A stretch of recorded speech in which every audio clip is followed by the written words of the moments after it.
আসসালামু আলাইকুম প্রিয় ছাত্রছাত্রীবৃন্দ, আশা করি তোমরা ভালো আছো। তোমাদের কল্যাণ ও মঙ্গল কামনা করে দ্বিতীয় বর্ষের ছাত্রছাত্রীদের উদ্দেশ্যে আমি একটি ক্লাস আলোচনা করছি। তোমরা মনোযোগ সহকারে এই ক্লাসটি আয়ত্ত করবে। তোমাদের পরীক্ষা যখনই হয় অথবা নাই হয়, সব অবস্থায় তোমাদের এই এই ক্লাসগুলো লাগবে। তোমরা ভালো থাকো। তোমাদের উদ্দেশ্যে একটি ক্লাস দিচ্ছি। যেমন একটি উদ্দীপক আলোচনা করে তারপর এর আলোকে প্রশ্নের উত্তরগুলো আমি বলে দিচ্ছি।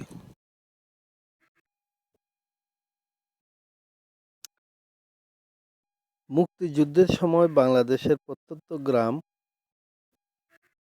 মালিতা এলাকায় যুবকেরা মিলে একটি মুক্তিযুদ্ধ ক্যাম্প স্থাপন করে।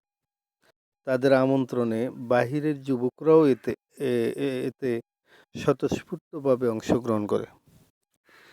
পক্ষান্তরে গ্রামের সুবিধাবাদী একটি প্রভাবশালী বংশের লোকজন প্রকাশ্যে মুক্তিযোদ্ধাদের সমর্থন দিলেও গোপনে স্বাধীনতা বিরোধীদের সাথে আঁতাত করে পাকিস্তানিদের পক্ষ নেয়।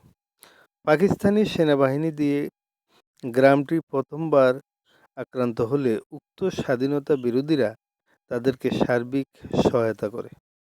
স্বাধীনতার পূর্বে মুক্তিযোদ্ধারা তাদের এহেন কাজের বিচার ভার তাদেরই এক গ্রহণযোগ্য ব্যক্তির উপর ন্যস্ত করেন এবং তিনি অপরাধীদের আইনশৃঙ্খলা বাহিনীর হাতে তুলে দেন। এটা একটি উদ্দীপক। এর আলোকে যেসব প্রশ্ন হতে পারে, যেমন খন্দকের যুদ্ধে সালমান ফার্সির গুরুত্বপূর্ণ অবদান কোনটি? খ. ওহুদের যুদ্ধে মুসলমানদের পরাজয়ের মূল কারণ কী ছিল, ব্যাখ্যা করো। গ. উদ্দীপকের প্রভাবশালী বংশটির কার্যক্রম তোমার পঠিত মদিনার কোন সম্প্রদায়ের কর্মকাণ্ডের অনুরূপ, ব্যাখ্যা করো। ঘ. উদ্দীপকে অপরাধীদের বিচার কাজের সাথে তোমার পাঠ্য বইয়ের অনুরূপ সম্প্রদায়ের বিচার কার্যক্রমের তুলনামূলক আলোচনা করো। এই 4টি প্রশ্ন হতে পারে। এই প্রশ্নগুলোর উত্তর এখন আমি তোমাদের বলে দিচ্ছি। ক. খন্দকের যুদ্ধে খন্দকের যুদ্ধে যে সালমান ফার্সির গুরুত্বপূর্ণ অবদান হলো তার পরামর্শে মহানবী সাল্লাল্লাহু আলাইহি সাল্লাম মদিনার চারদিকে পরিখা খনন করেছিলেন। খ. উহুদের যুদ্ধে মুসলমানদের পরাজয়ের প্রথম কারণ ছিল নেতার আদেশ অমান্য করা। যুদ্ধে জয়লাভের ক্ষেত্রে নেতার নির্দেশ পুঙ্খানুপুঙ্খ রূপে অনুসরণ না করার কারণে উহুদের যুদ্ধে মুসলমানদের একটা বিপর্যয় হয়েছিল। 624 খ্রিস্টাব্দে যে উহুদের যুদ্ধ সংগঠিত হয়েছিল, সেখানে আবদুল্লাহ ইবনে উবাইর নেতৃত্বে জুবাইরের নেতৃত্বে 30 তীরন্দাজ নেতাকে উহুদ ও আইনাইন পর্বতের মাঝামাঝি সংকীর্ণ গিরিপথে নিয়োজিত করে চূড়ান্ত বিজয় পূর্ব পর্যন্ত অবস্থান করতে বলা হয়েছিল। কিন্তু সৈন্যরা যুদ্ধ শেষ হয়ে গেছে ভেবে গনিমতের মাল সংগ্রহের জন্য গিরিপথ থেকে সরে গেলে কুরাইশ নেতা তখন ছিল খালিদ বিন ওলীদ এবং তার নেতৃত্বে এই পথ দিয়ে মুসলমানদের উপর আক্রমণ করে এবং যে কয়েকজন এখানে ছিলেন তাদেরকে হত্যা করে যুদ্ধে বিপর্যয় সৃষ্টি করে। গ. উদ্দীপকের প্রভাবশালী বংশটি কার্যক্রমের সাথে আমার পঠিত মদিনার ইহুদি সম্প্রদায়ের কর্মকাণ্ডের মিল রয়েছে।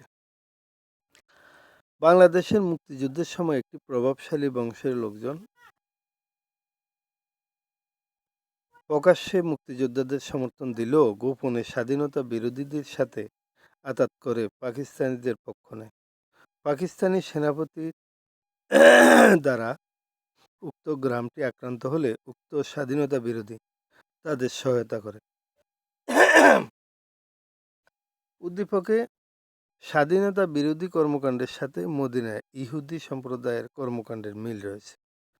মদিনায় বসবাসরত স্বার্থপর ইহুদিরা এভাবে ষড়যন্ত্র করে এবং এই ষড়যন্ত্রকারীরা বিশ্বাসঘাতকতা করে, একদিকে মুসলমানদের পক্ষ অবলম্বন করে, কিন্তু উহুদের যুদ্ধের পরে দেখা যায় যে তারা কুরাইশদের অর্থাৎ কাফেরদের সাথে হাত মেলায় এবং তারা আনন্দ উল্লাস করে। সুতরাং উদ্দীপকের সাথে এই ইহুদিদের মিল রয়েছে। আর ঘয়ের উত্তর, উদ্দীপকে বর্ণিত অপরাধীদের বিচার কাজের সাথে আমার পাঠ্য বইয়ে আলোচিত ইহুদি বনু কুরাইজা সম্প্রদায়ের বিচার কার্যক্রম তুলনামূলক আলোচনা করা হলো। বাংলাদেশে মুক্তিযুদ্ধের সময় একটি প্রভাবশালী সম্প্রদায় প্রকাশ্যে মুক্তিযোদ্ধাদের সমর্থন দিলেও গোপনে স্বাধীনতা বিরোধীদের সাথে আঘাত করে, পাকিস্তানিদের পক্ষে সমর্থন করে। পাকিস্তানি বাহিনীর দিয়ে প্রথম আক্রান্ত হলে উক্ত স্বাধীনতা বিরোধীদের তাদের সার্বিকভাবে সহায়তা করে। স্বাধীনতার পর তাদের এহেন কাজের বিচারের ভার তাদের এক গ্রহণযোগ্য ব্যক্তির উপর ন্যস্ত করে।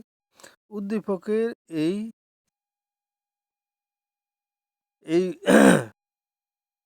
অবস্থার সাথে 627 সালে সংগঠিত খন্দকের যুদ্ধ এবং পরবর্তী বনু কুরাইজা গোত্রের বিচারের সাথে একটা সাদৃশ্য রয়েছে। ওদের যুদ্ধের সময় থেকে বনু কুরাইজা গোত্রের ষড়যন্ত্র, হঠকারিতা, বিশ্বাসঘাতকতা, কুরাইশ ও বেদুইনদের সাথে আতাত মুসলমানদের অধিষ্ঠিত করে তোলে। খন্দকের যুদ্ধে তাদের মুসলমানদের বিপক্ষে কুরাইশদের পক্ষ অবলম্বন করেন। আল্লাহর নির্দেশ মোতাবেক হযরত মুহাম্মদ সাল্লাল্লাহু আলাইহি সাল্লাম বনু কুরাইজা দুর্গ অবরোধ করেন এবং কয়েক সপ্তাহ অতিবাহিত হওয়ার পর তারা তাদের পুরাতন মিত্র আউস গোত্রের সাদ বিন মুআজকে প্রতিনিধি ও বিচারক মনোনীত করেন। হযরত মুহাম্মদ সাল্লাল্লাহু আলাইহি সাল্লাম ইহুদিদের প্রস্তাব মেনে নিলেন। সাদ বিন মুআজ রায় ঘোষণা করলেন এবং বললেন যে যুদ্ধক্ষম ব্যক্তিদের হত্যা